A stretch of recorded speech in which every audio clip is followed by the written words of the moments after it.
तक पहुंचा दें। बिहार में देखिए बाढ़ और सुखाड़ दोनों ही हालात को निपटने के लिए नीतीश सरकार जो है वो बिल्कुल तैयारी में जुट चुकी है। बताते चले आपको ये बड़ी खबर इस वक्त, बाढ़ सुखाड़ से निपटने की तैयारी की जा रही है। सीएम की समीक्षा बैठक जिसमें सभी विभागों के मंत्री और अधिकारी शामिल हैं। इस बैठक में बाढ़ से निपटने की रणनीति के साथ साथ नदियों और नहरों के तटबंध की मरम्मत, कटावरोधी कार्यों और सड़कों की स्थिति के साथ ही सुखाड़ की हालत से भी निपटने पर विस्तार से चर्चा की जा रही है।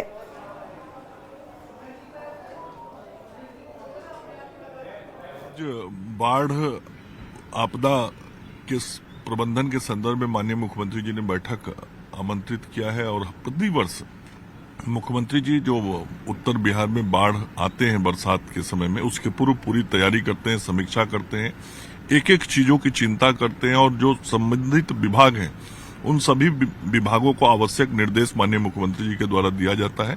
तो आज उसी के लिए मुख्यमंत्री जी ने ये बैठक रखी है। बाढ़ सुखाड़ को लेकर के समीक्षा है। बाढ़ के पूर्व हम समझते हैं कि माननीय मुख्यमंत्री जी हमेशा करते हैं और बहुत ही फ्रूटफुल होता है।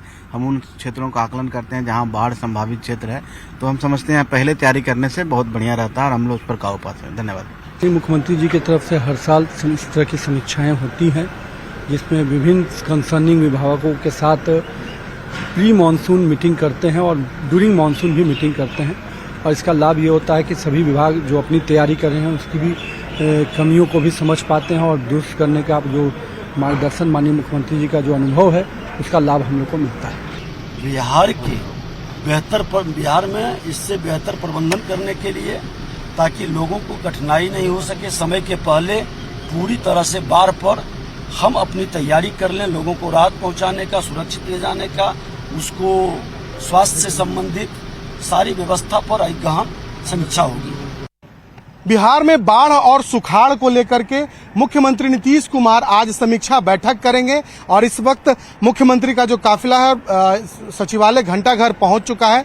नीतीश कुमार यहां पहुंच चुके हैं। कई विभागों के पदाधिकारी और कई विभागों के मंत्री यहां इस वक्त मौजूद होंगे।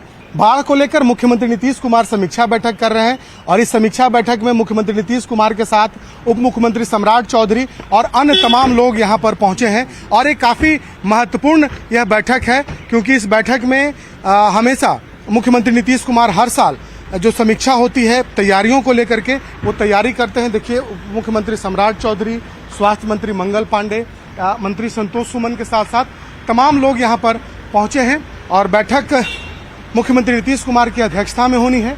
लिहाजा तमाम तैयारियों और सभी विभागों की तैयारियों के बाद सब लोग यहाँ पर पहुंचे हैं क्योंकि जो रिपोर्ट है वो खुद मुख्यमंत्री नीतीश कुमार देखेंगे कि आखिर बाढ़ और खास करके सुखाड़ इन दोनों चीजों को लेकर के बिहार सरकार कितनी तैयार है। कैमरापर्सन सुबोध के साथ Shailendra, news 18 Patna. Super exclusive तस्वीरें न्यूज 18 बिहार झारखंड पर आप देख रहे हैं। दरअसल बाढ़ और सुखाड़ ये दोनों हालात से निपटने के लिए क्या रणनीति होगी, क्या वो तरीके अपनाए जाएंगे, इसको लेकर विभागीय जो अधिकारी हैं उन सभी लोगों के साथ आज बैठक की जा रही है। और आप देख सकते हैं बैठक की कुछ तस्वीर सामने आई है। समीक्षा बैठक की जा रही है नीतीश कुमार की अध्यक्षता में। बिहार में बाढ़ और सुखाड़ ये दोनों ऐसी समस्या है जिससे लोग जूझते हैं और दोनों ही हालात से निपटने के लिए मुख्यमंत्री नीतीश कुमार सचिवालय में एक बड़ी बैठक कर रहे हैं। सभी विभागों के मंत्री और अधिकारी शामिल हैं। बैठक में बाढ़ से निपटने की रणनीति, इसके साथ ही नदियों और नहरों के तटबंध की मरम्मत, कटावरोधी कार्यों, सड़कों की स्थिति के साथ ही सुखाड़ के हालात से भी निपटने पर विस्तार से चर्चा की जा रही है। तस्वीरें आपके सामने है। तो देखिए हर साल बाढ़ एक ऐसी समस्या है जिसकी वजह से लोगों को पलायन करना पड़ता है। कई सारी समस्याएं बाढ़ की वजह से आती हैं और कभी कभार सुखाड़ भी ऐसी समस्या हो जाती है जिसकी वजह से लोग काफ़ी दिक्कतों का सामना लोगों को करना पड़ जाता है। तो ऐसे में अब बिहार सरकार जो है इसकी तरफ भी ध्यान दे रही है कि किस तरीके से इन दो स्थितियों से निपटा जाए। खासा परेशानियों का सामना किसानों को करना पड़ता है बाढ़ जैसी समस्या से।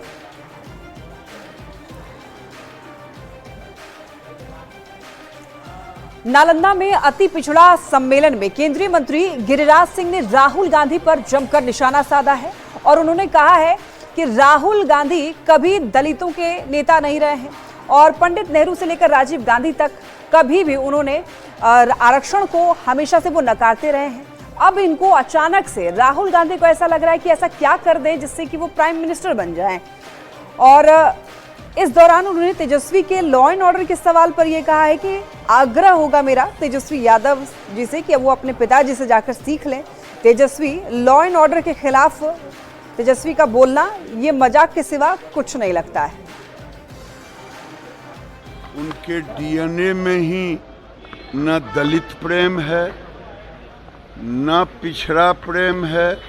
अगर होता इनके डीएनए में तो पंडित नेहरू से लेकर राजीव गांधी तक सब लोगों ने आरक्षण को नकारा। अब उनको व्याकुल भारत हैं, उनको लगता है कि हम क्या करें जो हम ही प्राइम मिनिस्टर बने, दूसरा कोई नहीं रह सकता है। मेरा आग्रह होगा तेजस्वी यादव जी से कि अपने पिताजी से जरा सीख लें कि आज एक कहावत है, उस कहावत को कहने में भी संकोच हो रहा है। चोर चोरी के खिलाफ बोले, लालू जी बोले लॉ एंड ऑर्डर पर, तेजस्वी बोले लॉ एंड ऑर्डर पर, ये मजाक के सिवा और कुछ नहीं। बीजेपी के नेता अमित मालवीय ने राहुल गांधी को लेकर दरअसल एक आपत्तिजनक पोस्ट किया है। बता दें आपको, नेता प्रतिपक्ष राहुल गांधी का फोटो पाकिस्तान के आर्मी चीफ के साथ मर्ज करके उस पोस्ट के नीचे लिखा है और कई सारे सवाल किए। जिस तरीके से उनका आरोप ये लगा रहे हैं कि राहुल गांधी जो हैं वो भारतीय सैन्य अधिकारियों के जो उन्होंने ऑपरेशन सिंदूर किया है उस पर ही सवाल उठा रहे हैं।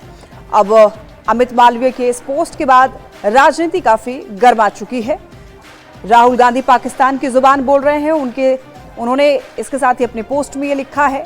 ऑपरेशन सिंदूर के जिक्र के साथ अमित मालवीय ने राहुल गांधी पर आरोप लगाया है कि वो प्रधानमंत्री को बधाई देने की बजाय भारत की सैन्य कामयाबी पर सवाल खड़े कर रहे हैं। और मालवीय ने पूछा कि राहुल गांधी ने कभी ये क्यों नहीं पूछा कि पाकिस्तान के कितने फाइटर जेट तबाह हुए।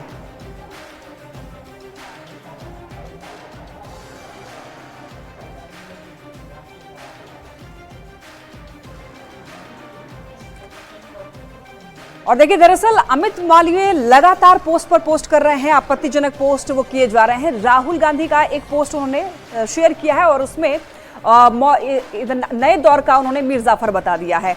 देखिए, ये पोस्ट आप देख सकते हैं, Rahul Gandhi is the new age Mir Jafar. Rahul Gandhi के नए दौर का मीर जाफर इन्होंने बता दिया है अमित मालवीय ने। अमित मालवीय लगातार पोस्ट कर रहे हैं, एक के बाद एक सांसद राहुल गांधी को निशाने पर ले रहे हैं। उन्होंने एक आपत्तिजनक पोस्ट शेयर किया है और उन्होंने इसमें लिख दिया है, सोशल मीडिया साइट एक्स पर पोस्ट कर, Rahul Gandhi is the new age Mir Jafar.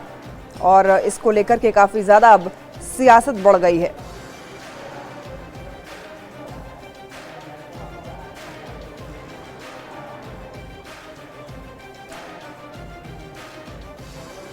और एक खबर मिल रही है, देखिए, जेडीयू सांसद संजय कुमार झा ने कहा है कि जिस प्रतिनिधिमंडल का नेतृत्व मैं कर रहा हूं, चूंकि देखिए नेतृत्व वो कर रहे हैं, कौन से, एक टीम बनाई गई है जो कि विदेश का दौरा करेगी और ऑपरेशन सिंदूर के बारे में वो वहां पर जानकारी देंगे। और उनका कहना है कि वो कल देश से निकलेंगे, Japan, south Korea, Malaysia, Indonesia और सिंगापुर जाएंगे। पाकिस्तान सरकार द्वारा आतंकवाद को प्रोत्साहन दिया जाना साबित हो गया है। आज तक देश में पाकिस्तानी आतंकवाद के खिलाफ ऐसी कार्रवाई नहीं हुई। संजय झा ने यह कहा है कि पूरे सरकार के साथ जो है पक्ष विपक्ष सब एक है और एक वॉइस में सब बात कर रहे हैं। ऐसा है कि कल जो डेलीगेशन को मैं लीड कर रहा हूं, वो डेलीगेशन कल इंडिया से बाहर निकलेगा। हम लोग Japan, south Korea, Malaysia, Indonesia और सिंगापुर ये जो डेलीगेशन 3 है जिसमें मैं जा रहा हूं। और उसका मेन पर्पस ये है कि जो स्टेट स्पॉन्सर्ड टेररिज्म है, जो पाकिस्तान के सरकार के द्वारा आतंकवाद को सपोर्ट किया जाता है, पैसा दिया जाता है, फंड दिया जाता है, ट्रेनिंग दिया जाता है, वो प्रूव हो गया। और एक खबर भागलपुर से, गद्दार ज्योति का कनेक्शन भागलपुर से भी सामने आ रहा है। दरअसल ज्योति भागलपुर भी गई थी, भागलपुर स्टेशन का वीडियो भी बनाया था और आपको ये भी बता दें कि भागलपुर जाकर के अजगैबीनाथ मंदिर का वीडियो ज्योति ने बनाया था। जानकारी सामने आने के बाद में सुरक्षा के निर्देश दिए गए, सुरक्षा बढ़ाई गई है। मंदिर में सीसीटीवी कैमरा लगाने के निर्देश दिए गए हैं। अधिकारियों ने मंदिर का जायजा लिया है। तो गद्दार ज्योति का भागलपुर कनेक्शन भी सामने आ गया है। बताते चले आपको, गद्दार ज्योति जो कि यूट्यूब चैनल चलाती है ट्रैवल विद जो, और उसके लाखों में सब्सक्राइबर भी हैं। तो पुलिस के अनुसार देखिए, मल्होत्रा ने यानी कि ज्योति मल्होत्रा ने पाकिस्तान उच्चायोग में डेनिश से मुलाकात की थी और उसे संवेदनशील जानकारी भेजी थी। कई बता दें आपको, जांच एजेंसियों ने ज्योति मल्होत्रा से पूछताछ की है और कई बड़े और कई अहम खुलासे अब तक हो चुके हैं। तो सुरक्षा के निर्देश दे दिए गए हैं। यहाँ पर मंदिर के भी सुरक्षा बढ़ाई गई है, सीसीटीवी कैमरे लगाने के निर्देश दिए गए हैं। और ज्योति ने भागलपुर रेलवे स्टेशन का भी वीडियो बनाया था। अब ऐसे में कई सारे सवाल खड़े हो रहे हैं कि आखिर स्टेशन का वीडियो क्यों बनाया, इसके पीछे क्या साजिश थी, और मंदिर जो है वो अजगैबीनाथ मंदिर, वहां पर जाने का क्या मकसद था। ऐसे कई सारे सवाल खड़े हो रहे हैं। सुरक्षा व्यवस्था को लेकर ही आज हमारा यहाँ पे दौरा था। इसका डिटेल एनालिसिस किया जा रहा है और जैसा पिछले बार व्यवस्था की गई थी उससे ज़्यादा व्यापक सुरक्षा व्यवस्था इस बार की जाएगी। आने वाले कुछ ही समय में जो है तैयारी को लेकर और ज़ोर तोड़ से हम लोग लग जाएंगे और इसका जो है विधिवत जो है घोषणा भी हो जाएगी तैयारी को लेकर। इसका मतलब स्टार्ट एक तरह से हो चुका है। अब देखिए, जो कुछ भी सामने आया है उसको लेकर कई सारे सवाल खड़े हो रहे हैं। न्यूज़ 18 ये सवाल पूछता है कि ज्योति के भागलपुर दौरे का आखिर मकसद क्या था। 4 बार भागलपुर आ चुकी है ज्योति, और ज्योति ने भागलपुर में कहां रेकी की है, ये बड़ा सवाल है। कहां पहुंची, कहां पर ठहरी, ज्योति ने शहर से जुड़ी हुई जानकारी कहां तक पहुंचाई है, ये बड़ा ही सवाल उठ रहा है। और ज्योति के भागलपुर दौरे का आखिर मकसद क्या था, ये बड़ा सवाल है।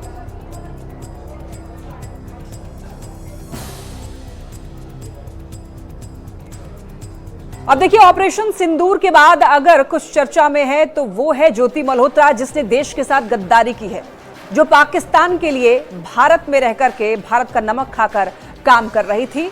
अब उसको लेकर जांच एजेंसी लगातार पूछताछ कर रही है और सारे जो नेटवर्क है वो खंगालने में जांच एजेंसियां जुटी हुई है।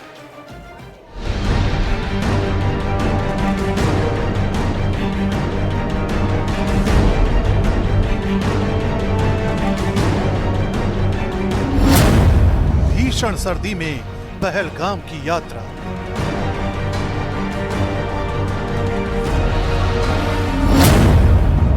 पाकिस्तान में सीक्रेट मीटिंग, गाजी कुंज जैसे संवेदनशील इलाके का दौरा,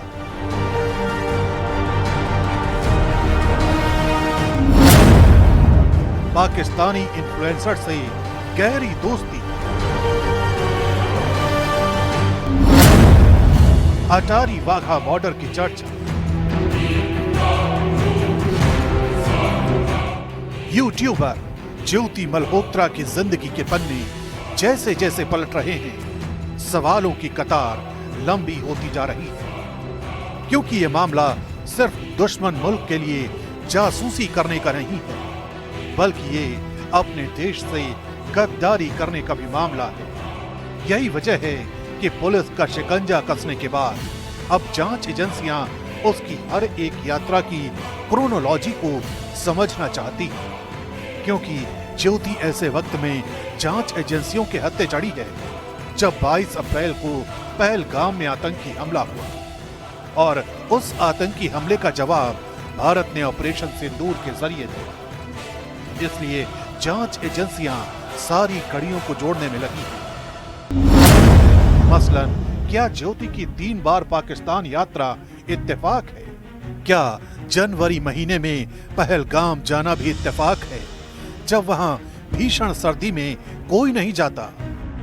क्या मार्च में ज्योति मल्होत्रा की पाकिस्तान यात्रा भी इत्तेफाक है? क्या पहलगाम हमले से पहले उसकी पाकिस्तान यात्रा इत्तेफाक है?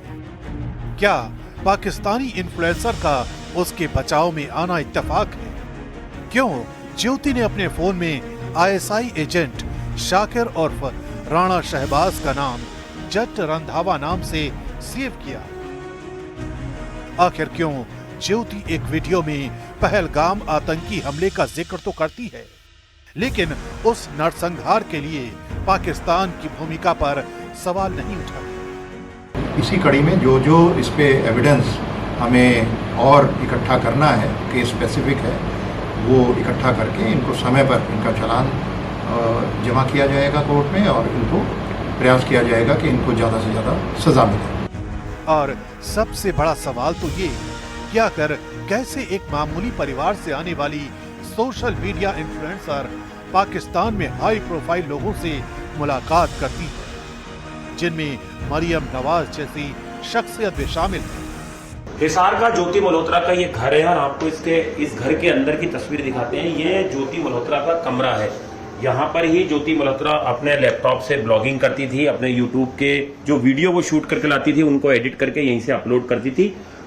हिसार पुलिस ने इस कमरे की भी तलाशी ली। आप देख सकते हैं यहाँ पर ज्योति की तस्वीरें लगी हुई हैं, यहाँ पर कुछ और पेंटिंग्स लगी हुई हैं और ज्योति ने जो ट्रेवल के दौरान फोटोग्राफ्स क्लिक करवाए थे उनको भी यहाँ पर फ्रेम करा के लगाया हुआ है। उसका स्केच भी यहाँ पर है, आप देख सकते हैं, क्योंकि 8 से 9 देशों की यात्रा ज्योति कर चुकी है और उसकी तमाम जो यहाँ पर आप देख सकते हैं जो यहाँ पे फोटोग्राफ्स हैं वो यहाँ पे रखी हुई हैं। कुछ अवार्ड्स उसको मिले थे, मिस इंडिया, ये देखिए एक अवार्ड यहाँ पे रखा हुआ है मिस इंडिया DNCR करके, इसमें फर्स्ट रनर अप रही है 2017 में। ये भी एक ज्योति को शायद अवार्ड मिला था, उसकी यहाँ पर ये आप देख सकते हैं, उसकी तस्वीर यहाँ पर नजर आ रही है। जितने इत्तेफाक ज्योति मल्होत्रा की लाइफ स्टाइल से जुड़े हैं वो यही बता रहे हैं कि एक आम ब्लॉगर दिखने वाली ये लड़की किसी खास मिशन का मोहरा हो सकती है, जिसके बिसात बिछाने वाले पाकिस्तान में बैठे हैं।